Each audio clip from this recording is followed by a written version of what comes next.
Obviously, Bitcoin has powered into new highs this year, but the rest of the crypto market, things like Solana and Ethereum, still hasn't really broken out to new all-time highs compared to the last cycle, and that's confusing a lot of people. It sent me down a rabbit hole. Okay, what's really going on here?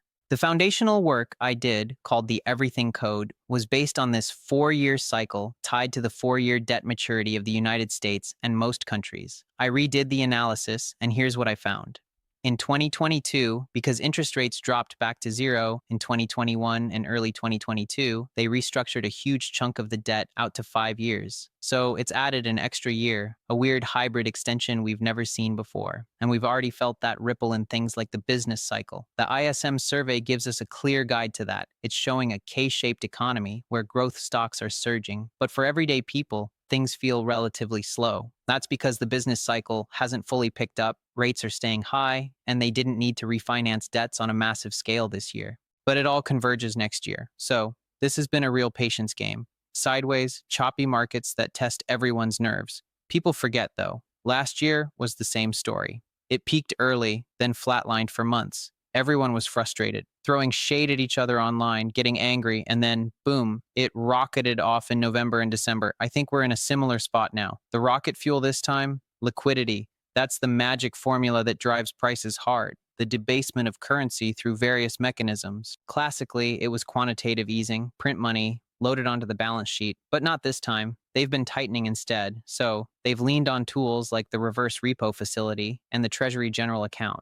What's happened lately is the government shutdown has paused spending, holding back maybe $250 billion in stimulus that needs to hit the economy. As soon as the government reopens in the next few days, we'll see that liquidity start flowing back in. Add the Federal Reserve cutting rates, the Clarity Act coming through, and changes to bank regulations, allowing them to hold more reserves. And before you know it, the whole liquidity flywheel spins up.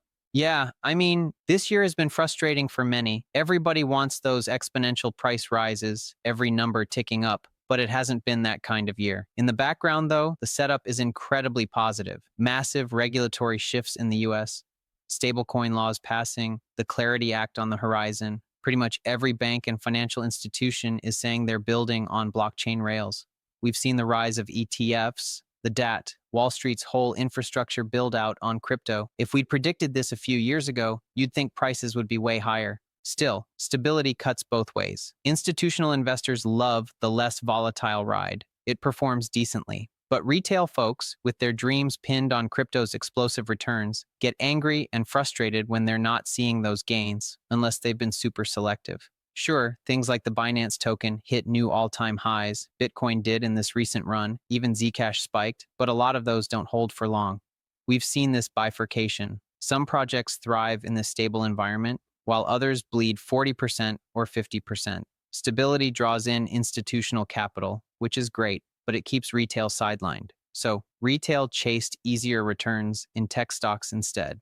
Looking to 2025, if the liquidity pie doesn't expand, narratives catch fire, but it just recycles the same money. One thing rises, another falls. You end up buying highs and watching it collapse until fresh liquidity arrives. Then, those narratives anchor and stretch out. The privacy narrative makes total sense right now, especially with Europe and the UK playing it so cautious on crypto. Concerns over central bank digital currencies and surveillance? Yeah, privacy sticks. It won't go straight up. Corrections are baked in, but it'll last. I don't know the next big layer one narrative yet. There's always one.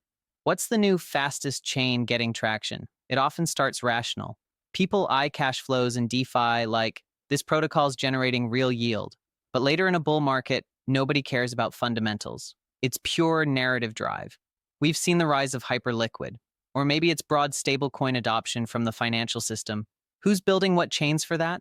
That's huge. Until liquidity floods in, the market stays focused on core stuff. But in the latter cycle stages, you get hyper-focus. 5 or 6 things explode, feeding on themselves. It's not clear what they are yet, and you don't want to chase early, because they pump and dump in prior years. Could be AI and crypto again. That's not fading. We just wait and see. You see how this works. When markets hit new highs or near them, people recycle gains, or just their optimism, into longer-term assets, like digital art. As we drop to the range bottom, that market slowed. But once we break out, especially Ethereum past $5,000, Solana smashing all-time highs, you'll see money pouring into those trophy assets. It's just like with watches, all driven by the business cycle. When people start making excess cash, they splurge on fine wine, watches, or digital art. That lies ahead. Once we break highs, we'll see a surge, and people will be shocked at the prices. A piece of digital art trading for $20 million? We've seen $70 million before, big numbers, and it'll happen again. This year wasn't the moonshot many hoped for. Prices danced sideways, frustration built thick, and social feeds turned into blame games. Bitcoin hit fresh highs, sure, but most of the market feels stuck in limbo. Beneath it, though, there's been quiet progress. Stablecoin laws gaining ground, ETF frameworks locking in, banks edging toward blockchain. On paper, that screams upside. Instead, we've held pattern, and it's starting to click why. The cycle stretched. Governments delayed debt rollovers, turning the usual 4-year rhythm into 5. That tweak messed with business sentiment, crypto momentum, everything. Toss in stalled liquidity, pause stimulus, retail burnout, and you get simmer, not sizzle. But power's building backstage. Government reopening means stimulus flows. Rate cuts loom, banking rules evolve. When liquidity returns, it floods, not trickles. Narratives will ignite, stablecoins, privacy tokens, DeFi, even NFTs as trophy assets. The next wave won't telegraph, it'll launch. While Raoul Pal spots those liquidity delays, Tom Lee zeroes in on fear and exhaustion. From macro jitters to liquidation shocks, his view nails how brittle sentiment is. Let's cut to clips from his interview. Well, Leslie, I think the markets are a bit nervous in crypto land and equity world because, one, we've had a government shutdown, and then there's doubts about AI valuations. People raising questions, so AI stocks corrected, growth stocks pulled back. In crypto specifically, it's been 2 issues. That big liquidation event on October 10th, the largest in history. And because crypto's risk on, markets are wrestling with the Fed's December signal. If it's hawkish, it spooks crypto investors. That's the downside pressure. But the good news? Signs of exhaustion. I spoke with Tom DeMark of DeMark Analytics. He sees bottom signals maybe this week. Ethereum's a smart contract platform, differing from Bitcoin's store of value inertness, like digital gold. Ethereum's the rails for building. Stablecoins broke out this year, prediction markets too. Now, tokenizing equities, real estate, alternatives, that'll build on Ethereum or layer 2s. Measure it by transaction volumes, TPS, TVL, all rising. It's early stages, a super cycle. On volatility and near-term headwinds for Ethereum, the liquidation crippled players, wiped accounts, like 2022 or 2020, it takes weeks to regroup. Prices lag as liquidity contracts, like CryptoQT. Plus, the 4-year cycle talk, many think Bitcoin peaked. But if Bitcoin hits a new high this year, it debunks that. Between now and year-end, I'm bullish on stocks. This November weakness was expected, but rallies will propel Bitcoin to all-time highs. I think we're nearing a bottom, a great buying opportunity for long-term investors. Bitcoin turned first before the broader pullback, the canary in the coal mine for risk assets. It'll bottom first, too. I agree with Tom. We're close. Exciting for anyone eyeing a year out, generational for Bitcoin, Ethereum, Solana. Investors are nervous. Economy, AI vals, tariffs. Seek secular trends decoupled from that. Stablecoins grow no matter what. Tokenization 10 times. Prediction markets explode. Decentralized identity booms. Ethereum plays those trends in massive growth phases. Economy be damned. At these prices, a gift for long-term holders. Tremendous opportunity.